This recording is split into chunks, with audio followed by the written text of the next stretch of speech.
Bonjour à toutes et à tous les amis, j'espère que vous vous portez bien, que les choses avancent quand même. Je suis amené à revenir parler aujourd'hui de l'âme et de l'esprit. Il y a beaucoup de choses qui sont en train de se transformer et hem et donc je vous remercie d'aimer, de partager, de commenter, de souscrire. Je vous remercie pour vos dons. Si vous voulez une consultation privée ou discuter de peinture, n'hésitez pas à me contacter. Je veux dire, dans la vie, il n'y a pas de hasard d'abord. Il n'y a pas de hasard. Dieu ne joue pas au dé avec l'univers. Mais le hasard fait toujours bien les choses. Il faut s'apercevoir que toutes ces choses qu'on ne comprend pas, il y a toujours une raison derrière les choses. Parce que la chance, c'est une sorte d'intervention divine.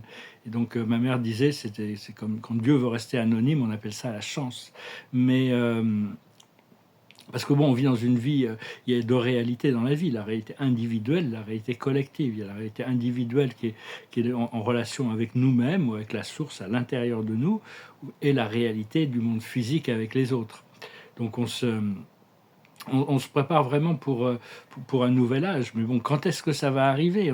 Il y a tous ces messages qui confirment qu'on va voir l'arrivée des galactiques, des de transferts économiques vers un système d'abondance, vers des révélations, un nouvel âge d'or, une renaissance, toutes sortes aussi, ouais, de nouvelles technologies. Euh, mais bon, ça, on se demande, des fois, je me dis, est-ce que ça vient dans notre génération ou est-ce que c'est dans quelques centaines d'années, parce que les choses vont quand même très lentement. Cela dit, on doit prendre note des choses qui sont révélées à l'intérieur de nous. Moi, la vie me révèle constamment que ça y est, c'est la liberté, c'est le bonheur, c'est vraiment... Mais enfin, des fois, je suis un peu tellement impatient, je veux essayer de me trouver une solution alternative, mais la vie me rappelle que c'est là, maintenant, donc j'essaye de pas trop de pas trop me parce que j'ai l'impression, j'en ai un peu marre d'être inactif là ici. Je veux trouver des choses. D'ailleurs, si je suis prêt à accepter des invitations, je pourrais bien changer d'air pendant quelques jours si jamais vous avez, je sais pas, voilà, ouvre une porte. Mais enfin bon, je pense que je vais être appelé quand même assez vite. Là aujourd'hui et demain et après-demain, il y a de ces jours-là, là, il y a vraiment une mise à jour cellulaire. Hein. Je sens des ressentis très très profonds qui arrivent. On doit apprendre de plus en plus à vivre dans plusieurs dimensions en même temps. Notre corps physique reste là, mais notre conscience connecte à différents plans de réalité. Personnellement, je me suis ouvert à ça. Mon troisième œil s'est ouvert en 1991 et en 1992, j'ai commencé à pouvoir sauter dans toutes sortes de réalités. J'ai des antennes un peu partout. J'étais très heureux de ça. Mes guides m'ont expliqué un petit peu, m'ont donné des directions. Mais enfin, ça peut prendre des mois, certaines années, pour arriver à calibrer sa fréquence et s'aligner avec ces dimensions supérieures, hein, pour être confortable dans ces nouvelles énergies. Je voulais dire aussi, il n'y a pas ma connaissance, enfin, je veux dire, après ça, chacun croit ce qu'il veut. Hein. Je suis en train de discuter avec quelqu'un, c'est très difficile parce qu'on n'a pas du tout le même système de croyance. Mais pour moi, il n'y a pas de Dieu en dehors de nous-mêmes, en dehors des dieux qui jugent et qui condamnent et tout ça. Et il n'y a qu'une seule énergie infinie qui flotte éternellement à travers et qui anime tous les êtres et toutes les choses, qui est constamment en action. Et tout le monde ne peut pas, tout le monde est que ça. Il n'y a que ça qui est vrai, cette énergie de l'infini. C'est juste qu'on doit déconditionner notre conscience pour arriver à être complètement à la réceptivité des énergies beaucoup plus pures et sereines des plans intérieurs, les énergies subtiles. Alors on attend le flash solaire aussi, hein, ça c'est quelque chose, mais je pense qu'on a besoin d'une certaine transformation intérieure et que le flash solaire, ça sera la cerise sur le gâteau. Ça va être vraiment... Mais enfin bon, le soleil continue d'émettre des énergies de plus en plus puissantes, de toute manière. Toutes ces activations du feu bleu, la lumière rubis, la lumière rose, la lumière violette, toutes ces activités, hein, essayez de les voir dans votre troisième œil, invoquer ces flammes sacrées. On doit vraiment retourner à l'abondance et la prospérité, une vie bonne. Hein, et quand je m'aligne avec ça, l'esprit me dit, tu verras, tu vas voir. Alors bon, ok, j'aimerais bien voir. Je suis pressé de voir. J'avoue que j'ai un peu de... Mais enfin bon, c'est la lucidité. Hein. La lucidité, c'est se réveiller à un état d'être qui est multidimensionnel, qui est paradisiaque, qui est extraordinaire. Donc petit à petit, ça vient quand même. Hein. Euh, Parce qu'on peut... il faut savoir qu'on a Dieu et tout l'univers à l'intérieur de nous-mêmes. Et quand on recherche notre âme, une fois qu'on a trouvé notre âme, on a trouvé Dieu. Hein. On continue de suivre la guidance de l'esprit. On a des guides qui nous ont été appointés spécifiquement pour ça, qu'on ait envie de travailler avec ou pas avec eux, qu'on les reconnaisse ou pas, ils sont là et ils font leur travail. Ils sont déjà, eux, sont une dimension libérée, hein, de toute manière. Mais enfin, on peut trouver, on a tout à l'intérieur de nous, ce qui n'est pas toujours évident à accepter, mais une fois on a connecté assez profondément à l'intérieur de nous, quand on rencontre des gens, on peut plonger profondément à l'intérieur d'eux aussi. C'est-à-dire, au plus on se connaît soi-même, au plus on comprend les autres, on connaît les autres.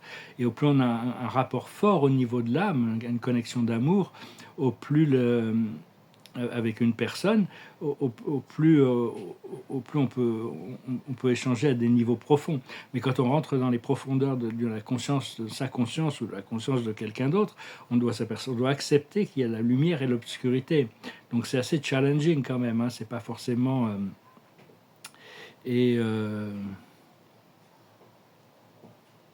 Parce que oui, c'est quand même plus facile de connecter. On a des contrats d'âme avec certaines personnes et on a des connexions naturelles au niveau de l'âme avec certaines personnes, parce que c'est des gens qu'on a côtoyés, qu'on connaît déjà très très bien à travers de nombreuses incarnations passées.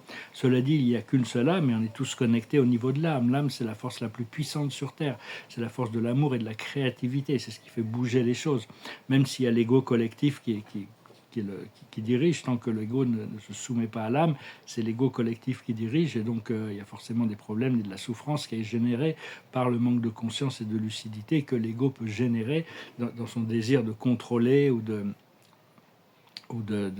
manipuler ou de craindre, de protéger, d'attaquer, de toutes ces choses-là. Hein. Enfin, l'âme, c'est vraiment la force créative de l'évolution. Et l'amour, c'est l'énergie qui nous connecte tous en réalité. Mais pour cela, pour explorer des relations d'âme profondes, on est obligé d'être libre de toutes les peurs et de tous les jugements et de tous les attachements, parce que sinon ça va nous faire souffrir quand même. Et donc on souffre à travers ça, mais on apprend et on grandit et notre cœur se renforce. Parce que tout le monde a ses propres quarks, c'est-à-dire tout le monde a sa signature énergétique. Tout le monde est là en train d'apprendre des leçons venues avec des fréquences très très différentes, hein, parce que il y a... Et à la surface de la conscience, il y a l'énergie des désirs et des croyances. Les croyances et les désirs sont quand même ce qui conditionne l'ensemble de nos réalités, de notre réalité. Donc, mais enfin bon, quand on connecte d'âme à âme, c'est quelque chose de très profond, et des fois c'est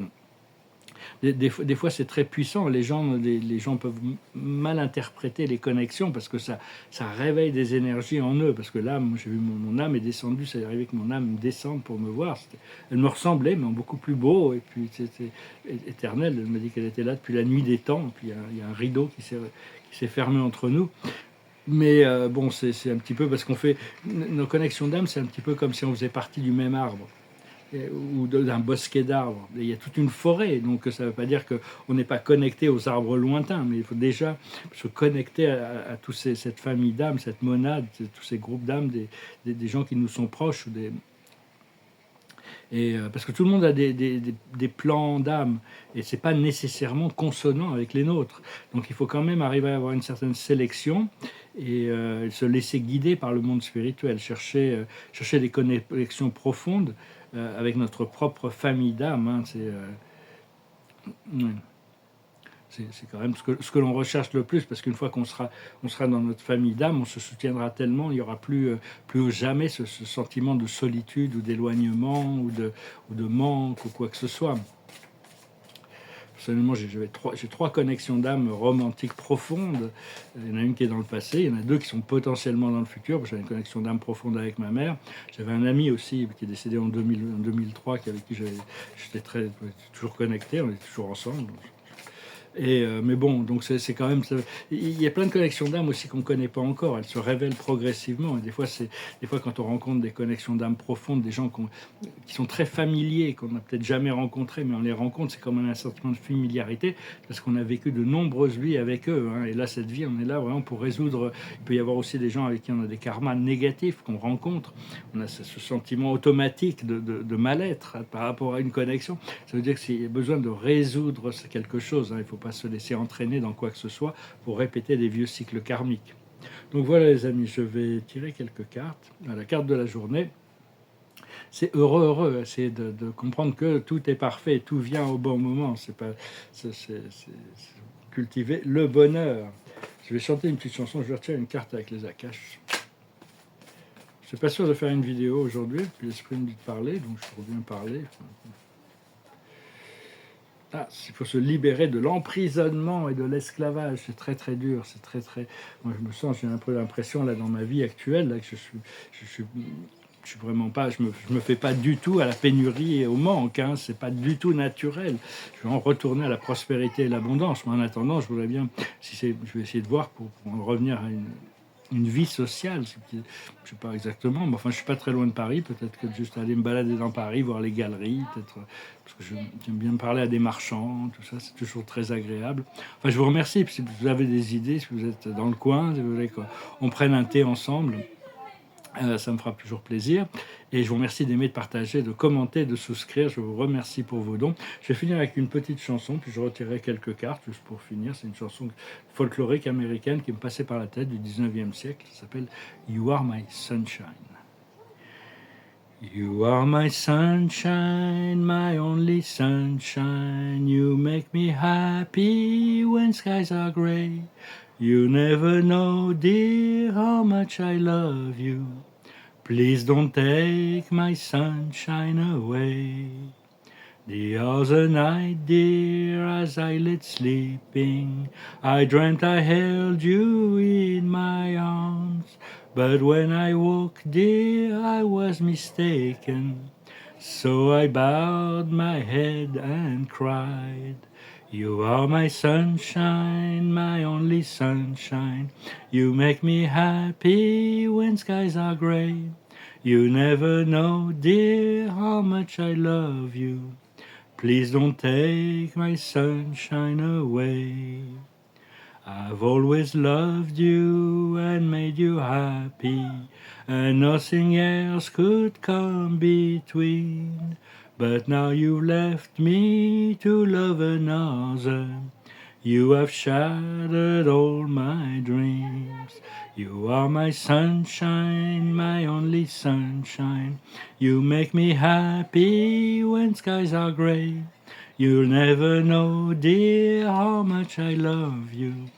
Please don't take my sunshine away. C'est sûr, la vie est plus facile quand on est en couple et quand on est amoureux. C'est toujours quelque chose d'absolument extraordinaire. C'est des connexions d'âme. Et voilà.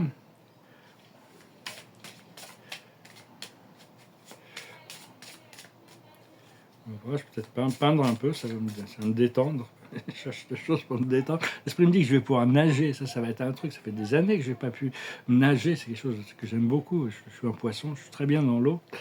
Et la carte de la journée, c'est l'abondance quand même. Hein. Donc voilà, il y a cette abondance qui doit flotter. Une fois qu'on aura, on pourra voir comment on distribue, comment on partage, comment on organise les choses.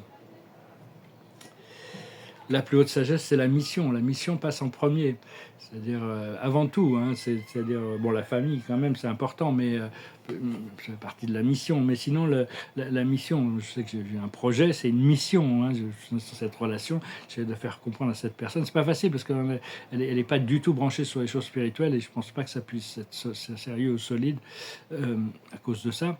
Mais j'essaie de lui faire comprendre que ma mission passe en premier. Elle est vraiment très pressée de me rencontrer, elle est prête à venir à Paris. Donc, enfin bon, je mets un peu les freins pour le moment. Parce que, ce qu'il faut comprendre, c'est la chance. La chance, c'est des choses inattendues, hein, c'est des bonnes surprises. Ce qu'il faut faire, c'est la complémentarité. On doit chercher dans les âmes qui nous complémentent, les gens qui nous complémentent, et on les complémente aussi. Ce que l'on recherche nous recherche aussi. Et l'aboutissant, c'est l'authenticité. Une fois qu'on va être dans ce nouveau programme, dans ce nouveau cycle, on va être encore plus authentique. Donc on continue à être sincère, continue à être vrai par rapport à vous-même. Hein. Les clés de la spiritualité, c'est la sincérité, plus de sincérité et encore plus de sincérité. Voilà les amis, je vous souhaite une très bonne journée. Je vous dis à bientôt. Salut.